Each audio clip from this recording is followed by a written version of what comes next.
ശബരിമലയിൽ അത്യാഹിതങ്ങൾ സംഭവിക്കുന്നതിന് പിന്നിൽ ഗുരുതര വീഴ്ചയെന്ന് വിലയിരുത്തൽ. അടിയന്തര ആശയവിനിമയ സംവിധാനങ്ങൾ പര്യാപ്തമായിരുന്നില്ല എന്നാണ് റിപ്പോർട്ട്. 20ഓളം എമർജൻസി മെഡിക്കൽ ഹോട്ട്ലൈനുകൾ വേണ്ടയിടത്ത് ഇത്തവണ ഉണ്ടായിരുന്നത് വെറും 5 എണ്ണം മാത്രമെന്ന് പരിശോധനയിൽ കണ്ടെത്തി.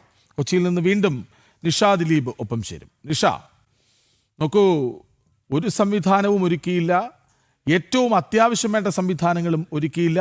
ആ തരത്തിൽ തന്നെ ഈ വാർത്തയെ നമ്മൾ സമീപിക്കേണ്ടേ?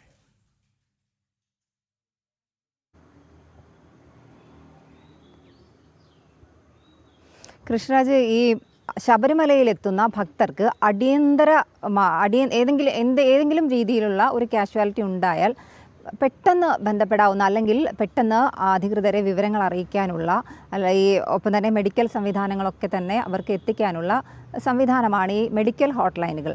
ഇത് സാധാരണഗതിയിൽ, അതായത് കഴിഞ്ഞ മണ്ഡലകാലത്തൊക്കെ 20ഓളം ഹോട്ട്ലൈനുകളാണ് പലയിടങ്ങളിലായി ശബരിമലയിൽ സ്ഥാപിച്ചിരുന്നത്. പക്ഷേ ഇത്തവണ അത് 5 എണ്ണം മാത്രമേ, 5 മെഡിക്കൽ ഹോട്ട്ലൈനുകൾ മാത്രമാണ് സ്ഥാപിച്ചതെന്ന് ഈ ADMന്റെ അന്വേഷണത്തിൽ കണ്ടെത്തിയിരുന്നു. നമ്മൾ കഴിഞ്ഞ ദിവസങ്ങളിലൊക്കെ കണ്ടതാണ്.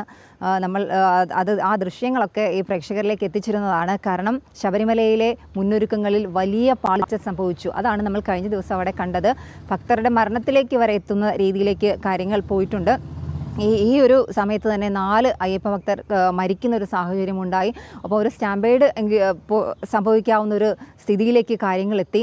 എന്തായാലും വലിയ ഗുരുതരമായ വീഴ്ച തന്നെ ശബരിമലയിൽ സംഭവിച്ചിരിക്കുന്നു. മുന്നൊരുക്കങ്ങളിൽ വന്ന പാളിച്ചയാണ് ഇത് എന്ന് നമുക്ക് പറയണം. കാരണം ഈ എമർജൻസി ഹോട്ട്ലൈനുകൾ, മെഡിക്കൽ ഹോട്ട്ലൈനുകൾ സ്ഥാപിക്കുന്ന കാര്യത്തിൽ ആദ്യം തന്നെ വലിയ വീഴ്ച ദേവസ്വം വകുപ്പിന് സംഭവിച്ചിട്ടുണ്ട്. ഈ ശബരിമലയിൽ എമർജൻസി ഹോട്ട്ലൈൻ സ്ഥാപിക്കുന്നത് BSNL ആണ്.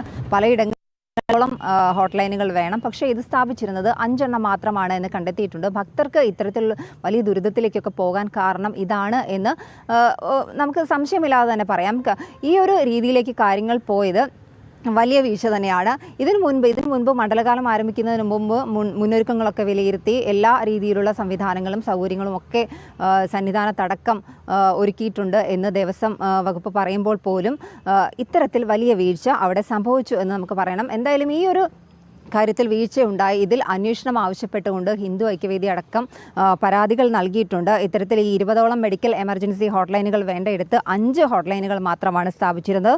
ഒപ്പം തന്നെ വിവിധ സാഹചര്യങ്ങളിൽ 4 തീർത്ഥാടകരോളം മരിക്കുന്ന ഒരു സാഹചര്യം ഉണ്ടായിട്ടുണ്ട്. ഇത്തരത്തിൽ ഈ ഹോട്ട്ലൈനുകളൊക്കെ കാര്യക്ഷമമായിരുന്നുവെങ്കിൽ ഇത്തരത്തിലുള്ളൊരു ദുരവസ്ഥ ശബരിമലയിൽ ഉണ്ടാകില്ലായിരുന്നു. എന്തായാലും ഇപ്പോൾ ഈ ഒരു സാഹചര്യം വന്നപ്പോൾ, ഒപ്പം തന്നെ ഇത്തരത്തിൽ വലിയ പരാതികളൊക്കെ ഉയർന്നപ്പോൾ ഈ മെഡിക്കൽ ഹോട്ട്ലൈനുകൾ അടക്കം സ്ഥാപിച്ച് ഈ പ്രശ്നങ്ങളൊക്കെ പരിഹരിക്കാനുള്ള ഒരു രീതിയിലേക്ക് കാര്യങ്ങൾ പോകുന്നുണ്ട്. എന്തായാലും ശബരിമല മുന്നൊരുക്കത്തിൽ വലിയ പാളിച്ചകൾ സംഭവിച്ചു. അതാണ് നമ്മൾ ഈ കഴിഞ്ഞ ദിവസങ്ങളിലൊക്കെ കണ്ടത്. കൃഷ്ണരാജ്, ശരി.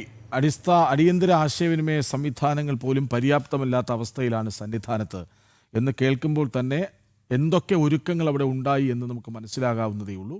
വിവരങ്ങൾ നൽകുകയായിരുന്നു നിഷ ദിലീപ്.